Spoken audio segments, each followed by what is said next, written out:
طیب سے اشارہ کیا ہے، والبلد الطیب یخرج نباتہ بإذن ربہ۔ زمین اچھی ہے، سیڈ ڈالا، اپنے تھوڑا سا کھاد ڈالا، ذرا سی محنت کی، بہت تیزی کے ساتھ جو ہے اپنے فروٹ کو سامنے لے آتا، بہترین قسم کا ٹاپ کوالٹی۔ اور بعض ایسے ہوتے ہیں، بعض زمین ایسی ہوتی ہے، کتنی ہی جان مال لے، کتنی محنت کر لے جی، اس کے باوجود دیکھیے گا بہت کم جو ہے آپ کو اپنے نباتات کو سامنے لاتا ہے، کیونکہ اندر صلاحیت کم ہے۔ تو سلوک کے راستے میں بھی ایسے ہوتا ہے کہ بعض لوگ بڑے باصلاحیت ہوتے ہیں، ذرا سی محنت پہ کہاں سے کہاں پہنچ جاتے ہیں، اور بعض لوگ ایسے ہوتے ہیں کہ ان کو بڑا ٹائم لگتا ہے۔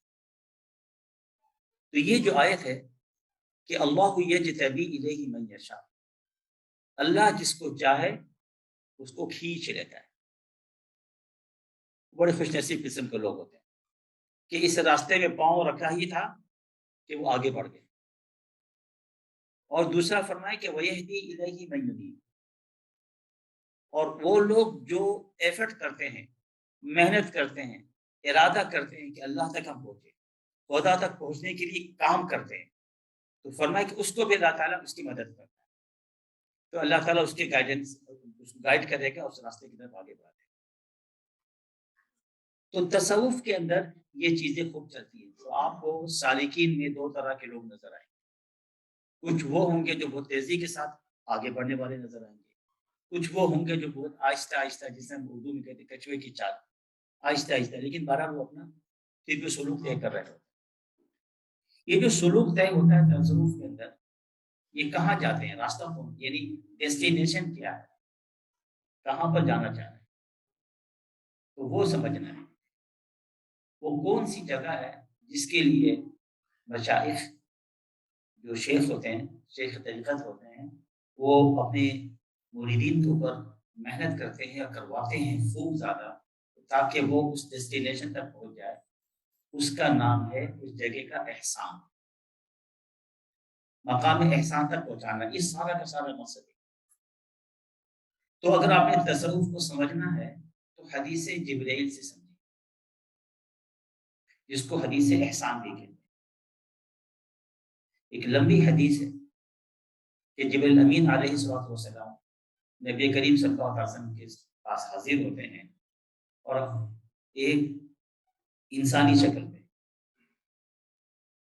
روایت یہ ہے کہ جب آپ آئے تو ایک انتہائی سفید کپڑے پہن کے آئے۔ عام طور پر مدینے میں کوئی آتا، باہر سے بندہ آتا، گرد غبار، چہرے سے پتہ کرتا ہے کہ بندہ مسافر ہے، باہر کا آ رہا ہے، لیکن ایسا بندہ آیا کہ مدینہ کا بھی نہیں ہے، بڑا صاف ستھرا کپڑا پہنا ہوا ہے، بالکل فریش ہے، آثار سفر دور دور تک نظر نہیں آ رہے۔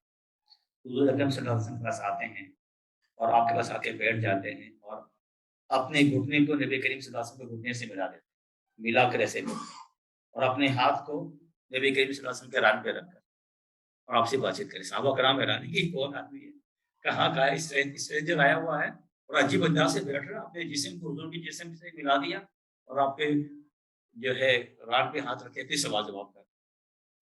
تو ہمارا یہ حدیث جبرائیل جو ہے اس میں مختلف سوالات کیے تھے، اس میں ایک سوال یہ تھا، من احسان یا رسول اللہ، اے اللہ کے رسول احسان کیا چیز؟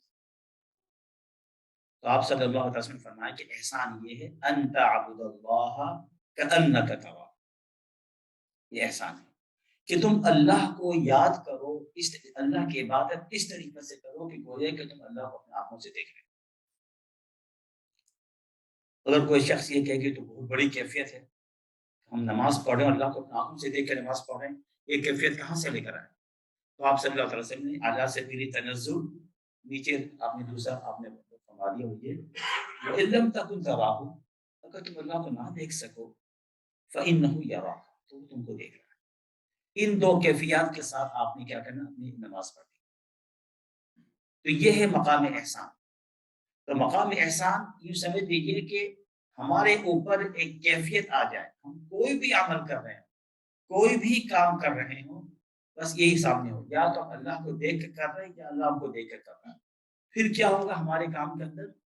کوئی گڑبڑ ہم کریں گے؟ نہیں کریں گے، نہ جھوٹ بولیں گے، نہ ہم کسی کو نقصان پہنچائیں گے، نہ ہم بیک بائٹنگ کر رہے ہوں گے، نہ کوئی غلط کاموں میں مبتلا ہوں گے، کیونکہ یہ تصور جس کو ہم ہمارے یہاں صوفیہ کے اصطلاح میں کہتے ہیں استحضار کی کیفیت، یعنی اللہ تعالیٰ ہمارے سامنے ہر وقت موجود ہے یا ہم ان کو دیکھ رہے ہیں وہ ہمیں دیکھ رہا ہے، ان کیفیات میں رہیں گے تو بات ختم۔ تو یہ ہے ساری محنت جو مشائخ کراتے ہیں تصوف میں کہ ہم اس مقام تک پہنچ جائیں، احسان کے مقام تک، جو کہ ہر شخص نہیں پہنچتا الا ماشاء اللہ، خوش نصیب لوگ وہاں تک پہنچتے ہیں۔ یہ ہے آپ کا آخری مقام جہاں ڈیسٹینیشن ہمارا وہ ہے، لیکن اس تک پہنچنے کے لیے آپ ظاہر بات ہے آپ اسٹیئرز چاہیے، سیڑھیاں چاہیے۔ تو فرسٹ اسٹیپ جو ہے احسان کا، فرسٹ اسٹیپ وہ کیا ہے؟ ویری فرسٹ اسٹیپ وہ اخلاص ہے۔ اخلاص سے ابتدا ہوگی، احسان پہ جا کر اس کی انتہا۔ تو اب مجھے آپ کو سب سے پہلے یہ دیکھنا ہے کہ کیا ہمارے اندر اخلاص ہے کہ نہیں۔ تو یہ پہلی سیڑھی ہے، پہلی سیڑھی ہے تصوف، وہ کیا؟ اخلاص۔ اس اخلاص کو حاصل کرنے کے لیے ظاہری بات ہے ہمیں کسی اللہ والے کے پاس جانا پڑے گا، اللہ کے نیک بندے کے پاس جانا پڑے گا، تاکہ یہ ہے کہ ہم اخلاص کا سبق سیکھ لیں، روحانی سبق، زبانی نہیں، روحانی سبق سیکھ لیں، اخلاص کہتے کس کو، تاکہ پھر اللہ ہمیں اس بزرگ سے، اس اللہ والے سے مطمئن کر دیتا ہے، تو ہم ان سے درخواست کریں گے۔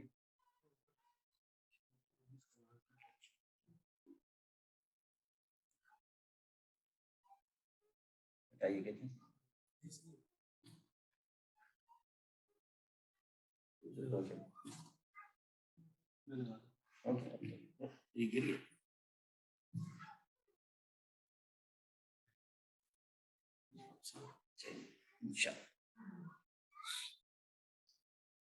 تو ہمیں کسی اللہ کے نیک بندے کو تلاش کرنا چاہیے، جن کے پاس جائیں، جن کی صحبت اختیار کریں، اور جب ہمیں اطمینان ہو جائے کہ واقعی یہ اللہ کا نیک بندہ ہے، یہ ہمیں اخلاص سکھا دے گا، تو پھر ان کے ساتھ آپ جڑ جائیے، تعلق قائم کر لیجیے، تاکہ جو ہے آپ کو اخلاص کا سبق حاصل ہو۔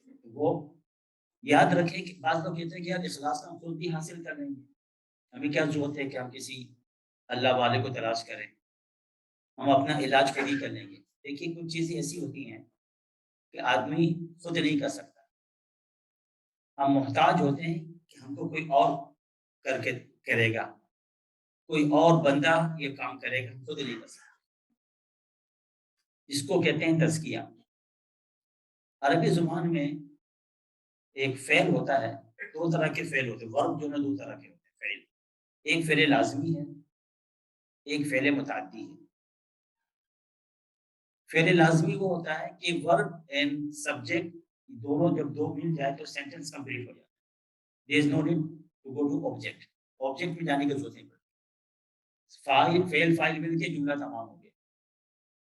لیکن کچھ ایسے ہوتے ہیں ورب نیڈس سبجیکٹ تو چاہیے ورب کے لیے، دین آبجیکٹ چاہیے، مفعول چاہیے۔ سم ٹائم عربی زبان میں کسی نے عربی سیکھی تھوڑی سی تو اندازہ ہو گیا کیا کہنا چاہ رہا ہوں، needs two مفعول، two objects، some time three objects، depend کرتا ہے تو سینٹینس کیسا ہے جس کی وجہ سے آپ کو ایک نہیں کہ اور چاہیے ہوتا ہے اس کو کمپلیٹ کرنے کے لیے، اسے پورا کرنے کے لیے۔ پھر اگر آبجیکٹ سے بھی کام نہیں چلتا تو اس کے بعد جا کے ایک متعلقات ہوتے ہیں جو عربی میں جار مجرور وغیرہ کہتے ہیں، اس کو بھی لگاتے ہیں تاکہ ہمارا وہ پورا کمپلیٹ ہو جائے۔ تو یہ تزکیہ جو ہے، تزکیۃ النفس، یہ فعل متعدی ہے۔ آدمی سمجھے کہ میں اپنے ہارٹ کو خود بخود کلین کر لوں، نہیں، ہارٹ کی صفائی، دل کی صفائی کسی اور نے کرنا ہے۔ تو نبی کریم صلی اللہ تعالی علیہ وآلہ وسلم کے جو مقاصد بعثت ہے، اگر آپ اس کے دیکھیے گا غور سے، اس میں 4 مقاصد بعثت ہیں۔ آپ صلی اللہ علیہ وسلم کو اللہ نے کن مقاصد کے ساتھ بھیجا، تو ان مقاصد میں سے چار میں عرض کر دیتا ہوں۔ اللہ رب العزت ارشاد فرماتے ہیں کہ هو الذی بعث فی الامیین رسولا منہم یتلو علیہم آیاتہ وَيُزَكِّيهِمْ وَيُعَلِّمُهُمُ الْكِتَابَ، اور آخر میں فرمایا وَالْحِکمَةَ۔ یہ 4 مقاصد بعثت جو نبی کریم صلی اللہ علیہ وسلم لے کر آئے، تو ان میں سے سب سے پہلی چیز کیا ہے؟ آپ صلی اللہ علیہ وسلم قرآن کریم کی آیات کی تلاوت کرتے، قرآن پڑھ کے صحابہ کو سنا رہے تھے، جس سے احکام بتائے جا رہے تھے۔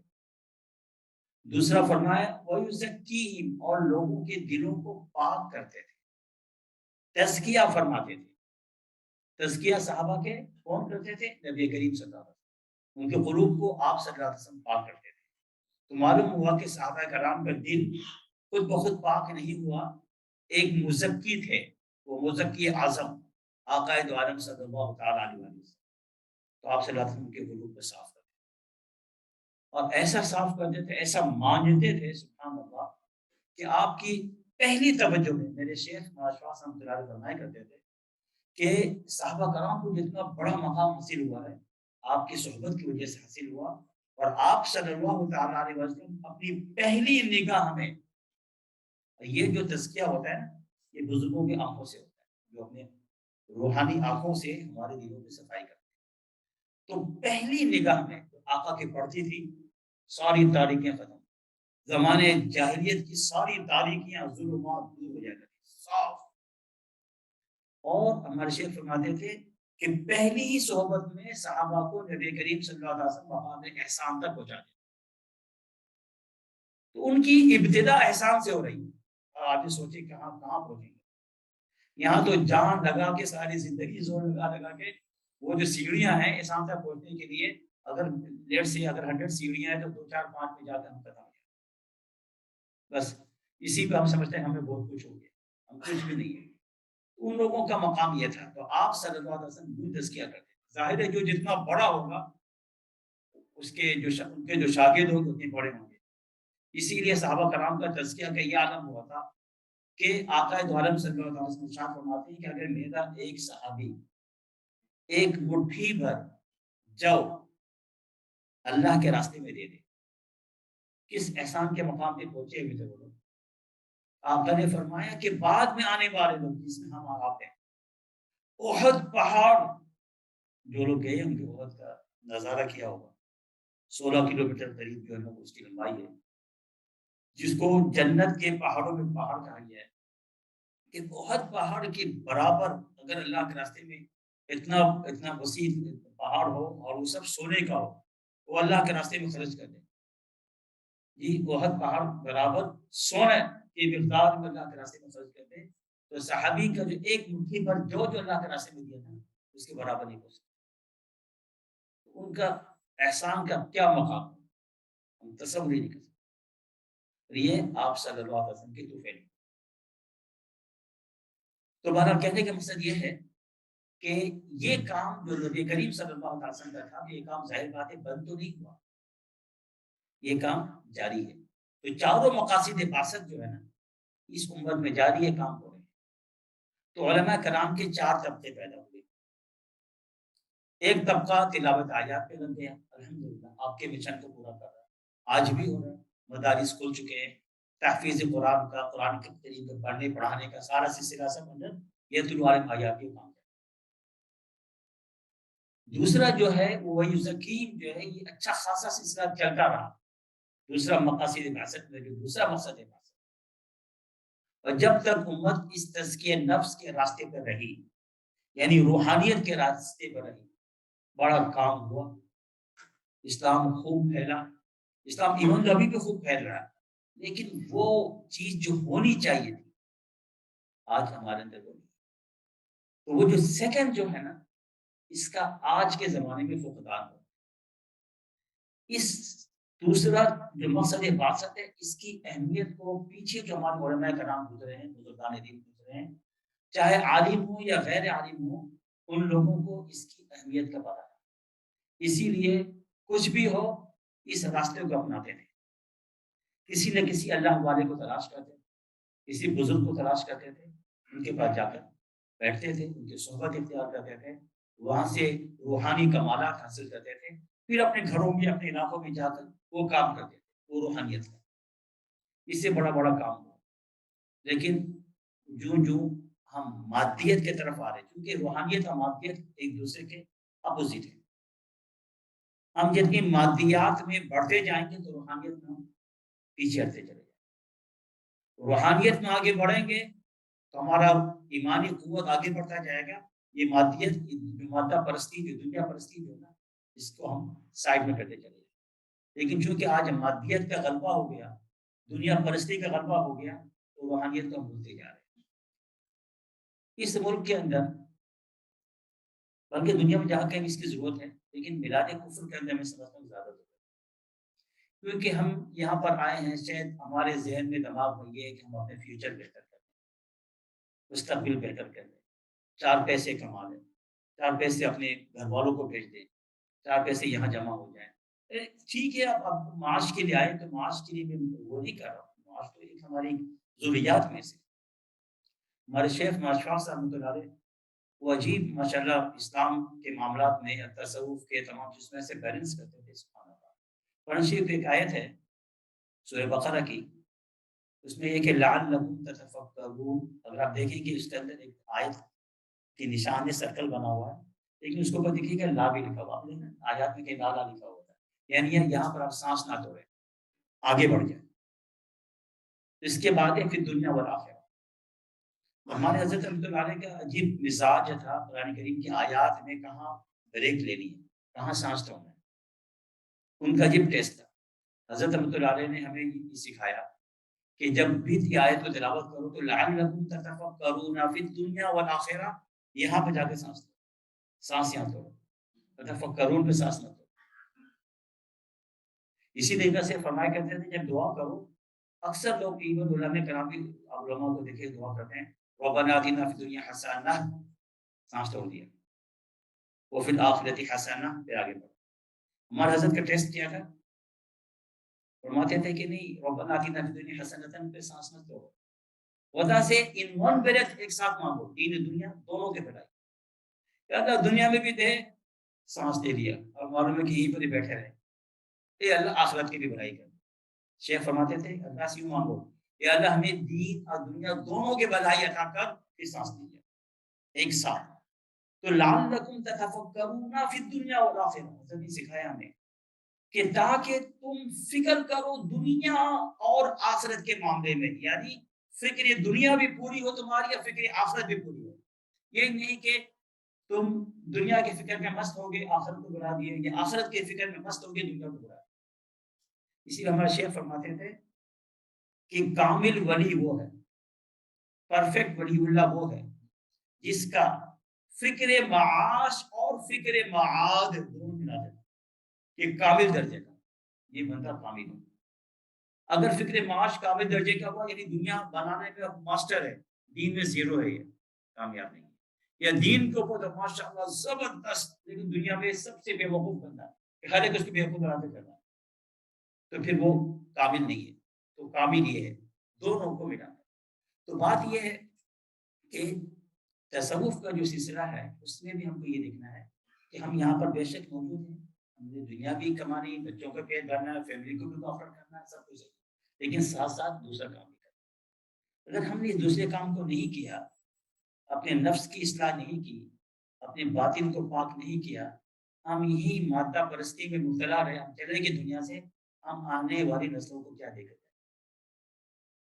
2 سے 3 جنریشن میں جانے کے بعد تو وہاں ان کو تو بچوں کو پتہ ہی نہیں ہوگا کہ بھائی یہ اللہ بھی کچھ ہوتا ہے، اللہ کو یاد کرنا بھی کوئی چیز ہے، سب چیزیں بھول جائیں. تو ہمارے یہاں پر اس ان طرح کے ممالک میں بڑی ذمہ داری بن جاتی ہے ہم اصلاح نفس کے لیے کوشش کریں. کہاں کون سی جگہ جہاں کہیں بھی آپ سمجھتے ہیں، اور اس کے لیے یہ بھی ہے کہ آپ کسی بزرگ کا پتہ چلتا ہے کہ وہ اللہ والے ہیں، وہ ان کا کام یہ ہے کہ آپ کو اللہ کی طرف لے کر جاتے ہیں، ان کی صحبت اختیار کیجیے، ان کے پاس جائیں، اٹھیں، بیٹھیں جی. اور بڑا سمپل سا مسئلہ ہے، لوگ کہتے ہیں کیسے پتہ چلے گا کہ بھائی اللہ والا ہے جو ہم اس کے بعد جائے اس سے کچھ ہمارا فائدہ ہو جائے. دیکھیے حدیث شریف میں ایک مثال دی گئی ہے، جلیس الصالح اور جلیس السوء. یہ پورا تصوف کا معاملہ بھی اسی سے سمجھنا ہے. آپ صلی اللہ علیہ وسلم نے جلیس الصالح کی مثال یہ دی ہے کہ جیسے ایک شخص کسی عطر فروش کی دکان پہ جاتا ہے، آپ کسی دکان پہ جاتے ہیں جو پرفیوم بیچتا ہے، آپ تھوڑی دیر وہاں جا کے بیٹھ جائیے، آپ لگائے نہیں بے شک اپنی باڈی میں، آپ تھوڑی دیر کے بعد وہاں سے چلے جائیے، آپ کا دماغ معطر ہوگا، بڑے فریش فیل کر رہے ہیں، حالانکہ یوز بھی نہیں کیا، کتنا اچھا اچھا محسوس کریں۔ فرمایا کہ یہ جلیس صالح کی مثال ہے، نیک لوگوں کی صحبت میں جا کے آپ بیٹھیے تو آپ کو اندر سے ایک اچھی خوشی محسوس ہو، آپ اللہ سے قریب ہوتے ہوئے محسوس کر رہے ہیں۔ اگر آپ کے باطن کے اندر ایسی چیز آ گئی کہ آپ اللہ سے قریب ہوتے ہوئے محسوس کر رہے ہیں، اس سے مطلب یہ کہ وہ اللہ کا نہیں کرتا ہے، اس صحبت کا اثر ہوتا ہے۔ اور جلیس سیئی کی کیا مثال دی ہے؟ جیسے کہ فیکٹری ہوتی ہے جو بنتی ہے جہاں پر، مثال کے طور پر جہاں پر جو ہر وقت جو ہے نا آگ کا کام ہو رہا ہے، لوہے کو پگھالا جا رہا ہے، ایک گندگی ہوتی ہے، بدبو ہوتی ہے، آپ تھوڑی دیر وہاں جائیے، آپ کوئی لیبر کا کام نہ کریں، تھوڑی دیر بیٹھ کے باہر نکلیں گے، سر میں درد ہو رہا ہے بدبو کی وجہ سے، کیا ہوا بھائی؟ دماغ پھٹا جا رہا ہے۔ تو صحبت کی مثال دی ہے کہ بری صحبت کا حال یہ ہوتا ہے، ہمارا باطن اندر سے اور گندا خراب ہو جاتا ہے۔ اسی لیے ضرورت ہے ہم اچھی صحبت کو اختیار کریں، جو اچھی صحبت کو اختیار کریں گے تو فائدہ کیا ہوگا؟ اللہ رب العزت نے سورہ بقرہ میں یہ ارشاد فرمایا، اللہ ولی الذین آمنوا، معلوم ہوا کہ کچھ بندے ہیں جو کام کرتے ہیں، جن کی ایک جاب ہے، جن کا ایک کام ہے، کیا؟ یخرجہم من الظلمات الی النور، جو لوگوں کو اندھیروں سے نکال کر نور کی طرف لے جاتے، لائٹ کی طرف لے جاتے۔ یہ جو صوفیاء کرام ہیں، یہ اللہ والے جو ہیں، ان کا کام یہی ہے، لوگوں کو اندھیروں سے نکالتے، تاریکیوں سے نکالتے ہیں، دلوں کے اندر جو تاریکیاں آتی ہیں، جو اندھیرے آتے ہیں، اس کو صاف کرتے ہیں، پھر وہاں پر نور آپ کے دلوں میں ڈالتے ہیں۔ کبھی اپنی توجہ سے بزرگ کی صحبت میں بیٹھیے، انشاءاللہ تعالیٰ اس سے فائدہ ہوگا۔ اسی طریقے سے وہ ذکر اذکار کرائیں گے، اس سے بھی کیا ہوگا؟ ہمارے اندر کی تاریکیاں دور ہوگی، ہم یہاں تک ہم اللہ سے قریب ہوتے چلے آئیں۔ تو تصوف کا جو مقصد ہے وہ یہ ہے، بہت سارے بزرگوں نے بہت سارے تصوف کے بتائے کہ بھئی وہ یہ اس کے کام ہوتے ہیں، چند ایک کا میں صرف ذکر کرتا ہوں۔ سب سے پہلا کام جو تصوف کے راستے میں کیا جاتا ہے، جو شیخ کرتا ہے اور اپنی مریدین پر جو محنت کرتا ہے، وہ یہ ہے کہ اللہ کی محبت آپ کے دل میں آئے، حب اللہ، اور پھر اس کے بعد جا کر وہ اپنی توجہ سے بھی آپ کے دل میں اللہ کی محبت ڈالے گا، ذکر اذکار کے ذریعے سے بھی ڈالے گا، اور اپنے بیان کے ذریعے سے بھی ڈالے گا، کہ اللہ کی محبت آ جائے۔ اور اللہ کی محبت فوق کل شیء، ہر چیز سے اوپر درجے کی چیز، ہر چیز سے، کیونکہ ہمارے شیخ فرمایا کرتے تھے کہ کل شیء یرجع الی اصلی، یرجع الی اصلی، ہر چیز اپنی اصل کی طرف لوٹتی ہے نیچرلی۔ چھوٹے بچوں کو دیکھیے گا، مجلس سے آپ جس سب بیٹھے ہوئے، آپ کا چھوٹا بچہ 2 سال کا آتا ہے، وہ کس کے پاس جا کے دوڑ لگائے؟ کسی انکل کے گود میں نہیں جائے گا، سیدھا اپنے ابا کے گود میں آ جائے گا، یا ماں کے پاس سینکڑوں عورتیں ہوں، اس نے کہاں جانا؟ سیدھا ماں کے پاس، کیونکہ ان کے اصل ماں باپ ہیں، تو وہیں دوڑ لگائے، اسی کے گود میں آنے کی کوشش کرے۔ تو ہم سب کی اصل باری تعالیٰ کی ذات ہے۔ حضرت فرماتے تھے کہ محبتوں کی اصل،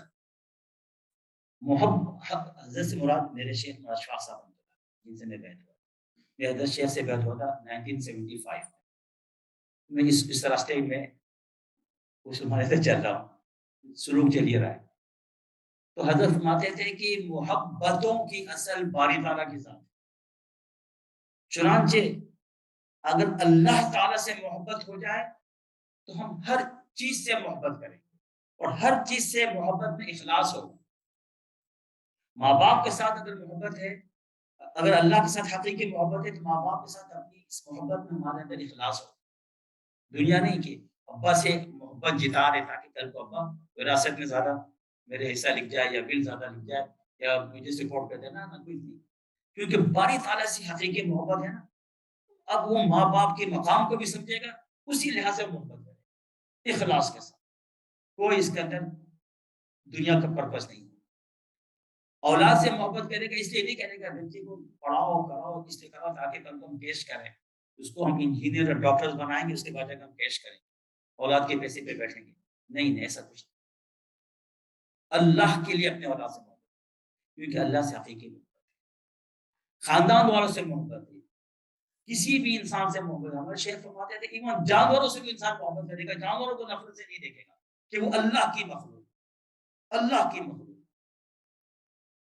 تو اگر باری تعالیٰ سے محبت قائم ہے تو تصوف کے راستے میں پہلا سبق جو دیا جاتا ہے اللہ کی محبت، حقیقی محبت قائم ہو جائے تو اس خالق کی تمام مخلوقات سے ہماری محبت قائم، پھر یہ نفرتیں، یہ بغض، یہ عداوت، یہ کینہ، ایک دوسرے کے خلاف لڑنا جھگڑنا، یہ سب چیزیں ختم ہو جائیں۔ کبھی بھی شیطان اگر ہم کو کوشش کرے گا کسی بھی مسلمان بھائی کے لیے یا کسی انسان کے خلاف بھڑکائے گا نا، فوراً خیال آئے گا کہ اللہ کی مخلوق، ایون کافروں کو نفرت کی نگاہ سے نہیں دیکھے گا کہ اللہ کے مخلوق ہے، بلکہ دعا کرے گا اللہ اس کو بھی اسلام کے طور یہ بھی جنت میں چلے، کسی سے نفرت کی کہانی ختم۔ تو تصوف کے اندر پہلا سبق یہ سکھایا جاتا ہے، بڑا مختصر سا میں سبق بتا رہا ہوں۔ تو پہلی چیز تو حب الہی، جب حب الہی آ جائے تو کام آسان ہو جائے۔ اس کے بعد جو دوسرا سبق تصوف کے راستے میں سکھایا جاتا ہے وہ ہے آپ کا اطاعت رسول۔ ظاہری بات ہے اللہ تعالیٰ کی جو سب سے محبوب ترین ہستی ہے وہ آقائد عالم حضرت نبی کریم صلی اللہ تعالیٰ علیہ وسلم۔ اللہ تعالیٰ نے ہم سب کے لیے آقائد عالم صلی اللہ علیہ وسلم کو ایک ایکسلنٹ پیٹرن بنا کے لقد کان لکم فی رسول اللہ اسوۃ حسنہ، ٹھیک ہے نا؟ تو لہذا دوسرا سبق اس میں شیخ یہ کرتا ہے کہ اپنی زندگی کو نبی کے راستے کے مطابق۔ دیکھیے ہمارے یہاں بڑا مشہور جملہ آپ سنتے بھی ہوں گے، شریعت اور طریقت، بڑا سنا ہوگا کاموں میں، یہ تین دفعہ باتیں گئی ہوں گی، مگر وہ لوگ کچھ ایسے ہوتے ہیں جو شریعت کو لے کر اس کو ایک سائڈ پہ لے کر اس کو وہی لاک کر دیتے اور طریقت کو ہٹا دیتے۔ کچھ لوگ صرف طریقت کو لیتے ہیں اور شریعت کو ہٹا دیتے، تو بالکل جہالت کی بات۔ یہ دونوں ایک ہی چیزیں، دونوں کو ملانا ہے۔ یہ جو طریقت جو روحانی سلسلہ ہے، اگر کوئی شخص بڑا سے بڑا پیر ہو شریعت کا تابع نہ ہو تو یاد رکھیں پھر اس کا طریقہ وہ ناقابل قبول ہے اور اسے مسترد کر دیا جائے۔ اگر ایک شخص ہے، جیسے ہمارے پاکستان میں پتا آپ کو جعلی پیروں کا 90 پہلے تو 90% کہتا تھا، والا معاف کرے 95% نمازیں وہ نہیں پڑھتے، شریعت پہ وہ نہیں چلتے، حلال حرام کا کوئی کچھ نہیں ہے، ساری پھٹی بازیاں ہو رہی ہیں، تمام گند مچا رہے ہو، اس کے بعد جا کر اور وہ دین کی بات بھی کر رہے ہو۔ شریعت عمل ہی نہیں ہے شریعت پہ، اگر شریعت پہ عمل نہیں ہے تو پھر وہ شخص پیر ہی نہیں ہے، وہ سیدھی سی بات ہے۔ ایک شخص حضرت جنید بغدادی رحمۃ اللہ علیہ کا نام سنا، اتنے بڑے آدمی، اتنے بڑے بزرگ، اتنے بڑے ولی، ہمارے ایک تصور ہوتا ہے نا کہ ولی اللہ وہ ہوتا ہے جو ہواؤں میں اڑ رہا ہو جی، اور وہ یہ کر رہا ہو وہ کر رہا ہو، یہ دماغ میں چڑھا ہوا ہوتا ہے، تو کرامات نظر آئے، یہ کرامات نظر آنے چاہیے۔ تو وہ شخص جو ہے حضرت کے پاس چلا گیا، تو حضرت کے پاس جا کر حضرت کی خدمت شروع کی۔ حضرت جنید بغدادی کتنا بڑا نام، امیر الطائفہ کہا جاتا ہے، تصوف کے گروپ کے لیڈر، امام، امیر۔ وہ بندہ ایک سال خدمت کی، دیکھتا رہا کہ آج حضرت آسمانوں میں چڑھے ہوں گے تو آج ہوا میں اڑے ہوں گے تو آج یہ ہو رہا ہوگا، کچھ بھی نہیں۔ 2 سال گزر گئے، 3 سال، 5 سال، 7 سال، 8 سال، 9 سال، یار حضرت سے تو کوئی کرامت ہی نظر نہیں آ رہی۔ جب 10 سال پورے ہو گئے، اس نے کہا کہ میں ٹھیک ہے، حضرت نے نہ کوئی چھو چھا کیا، نہ کرامت نظر آئی، یہ ایسے ہی سنا تھا زندگی میں۔ 10 سال میں نے اپنے برباد کر دیے۔ 10 سال کے بعد حضرت مجھے اجازت دیجیے، میں جانا چاہ رہا ہوں۔ میں نے فرمایا کہ کیا ہوا؟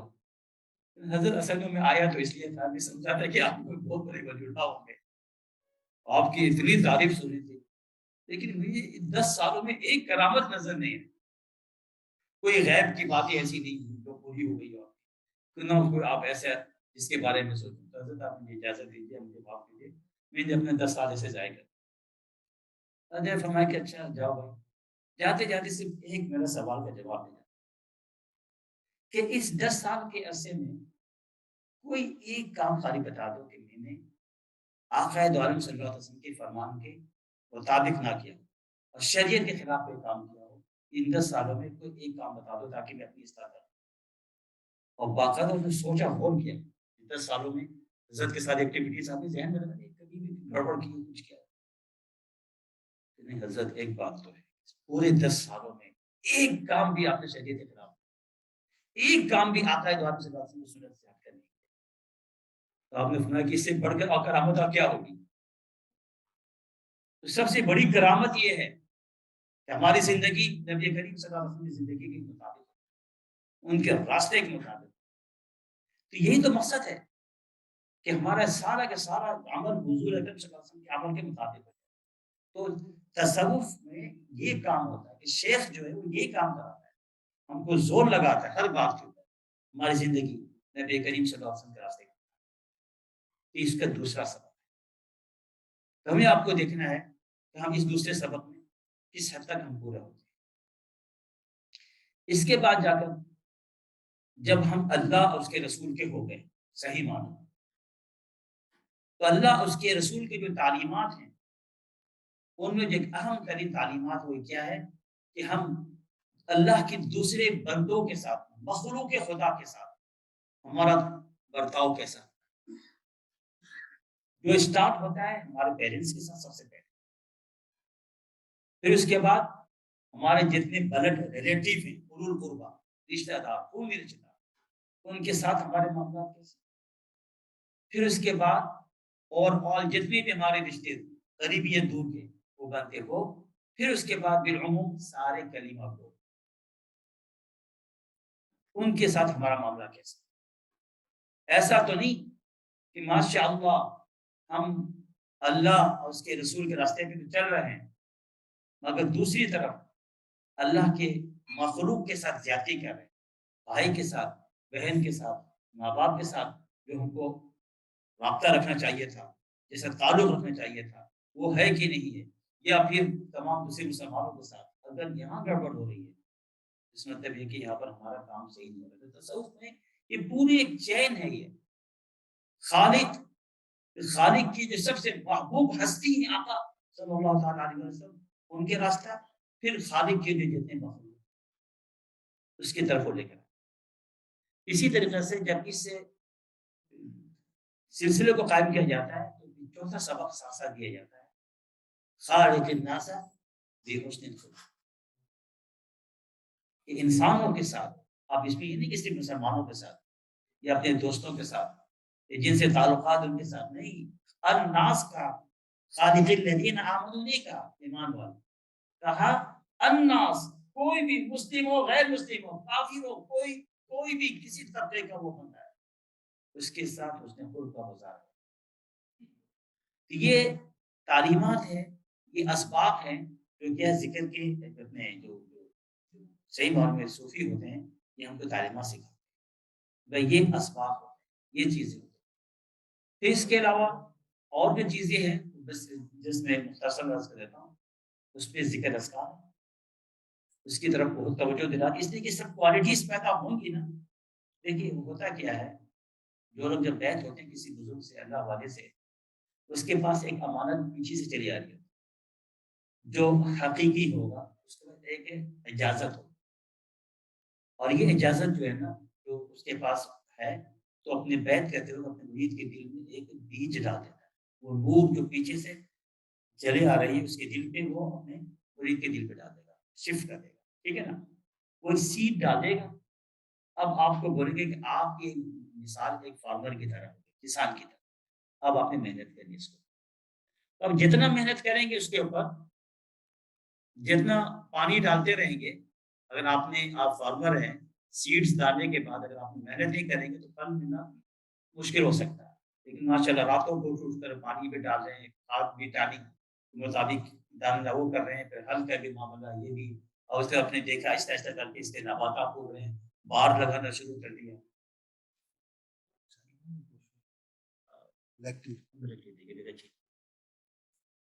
آپ سمجھے یہ سب چیزیں ہوگی.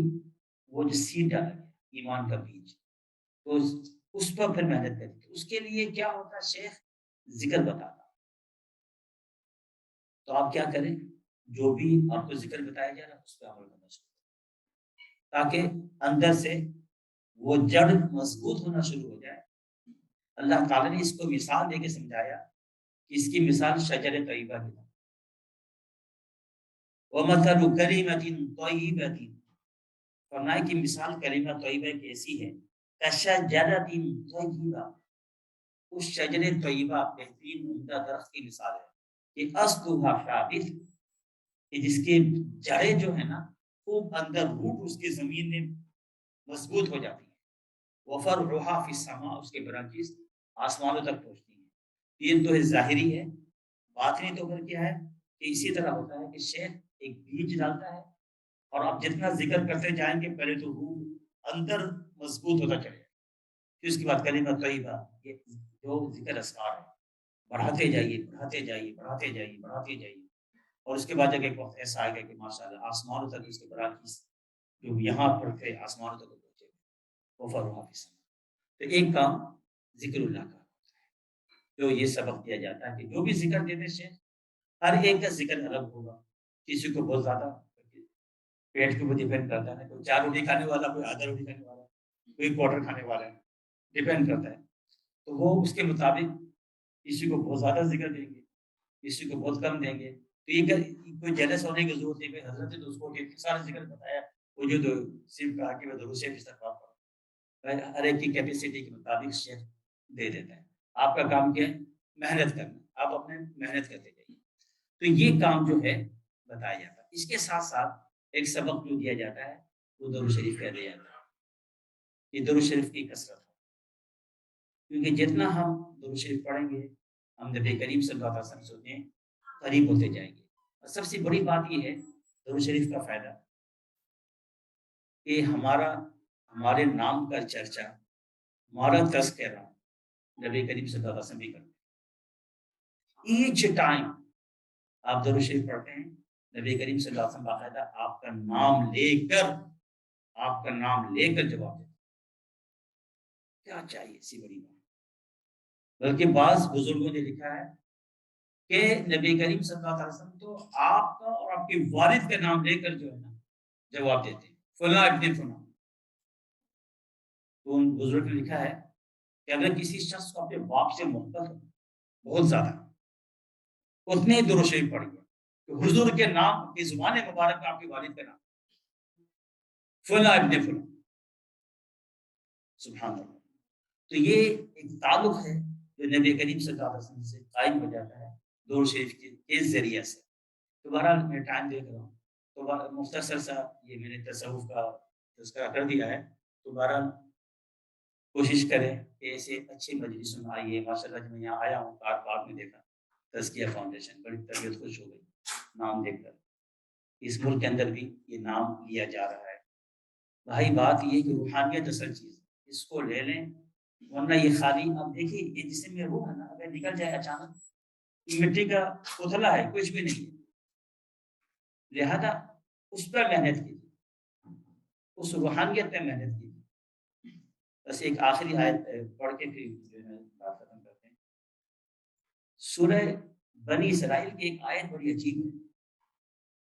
کبھی آپ غور کریں نا تو آپ نہیں کہتے کہ سبحان اللہ.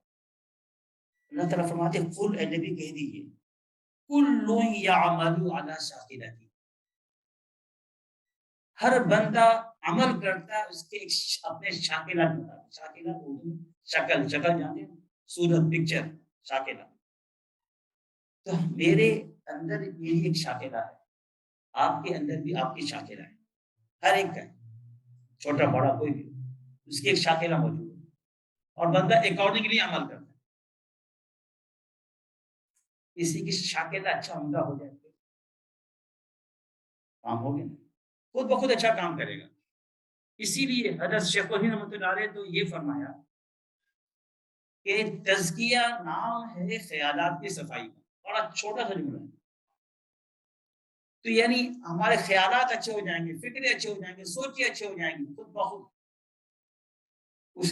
جب فکریں صحیح ہو جائیں, سوچیں صحیح ہو جائیں, تو مسئلہ ہر کام جو کریں گے ہم صحیح کریں گے, غلط کام نہیں کریں گے.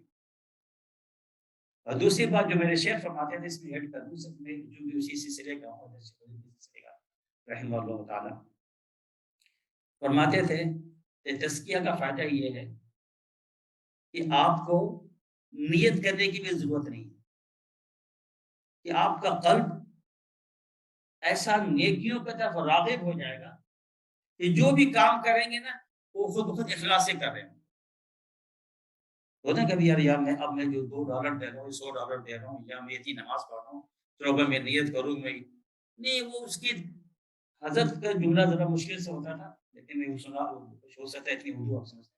فرماتے تھے کہ اس کی فطرت ثانیہ بن جائے گی, نیکیاں اس کی فطرت ثانیہ بن جائیں گی. سمجھ گئے حضرت فرماتے تھے کہ یہ ہماری نیچر بن جائے گی, اس کے اندر ہم کو یعنی نیت کرنے کی ضرورت نہیں پڑے گی.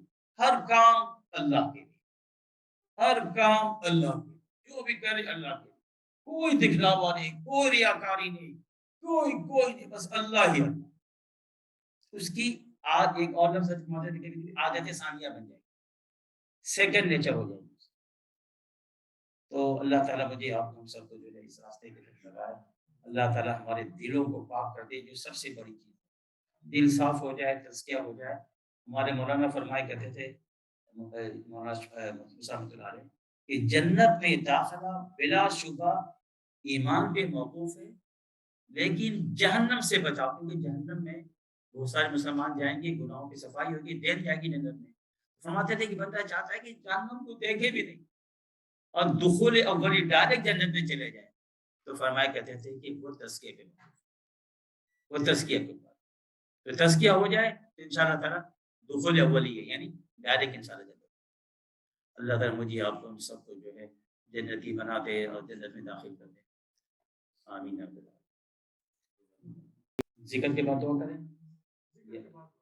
ٹھیک.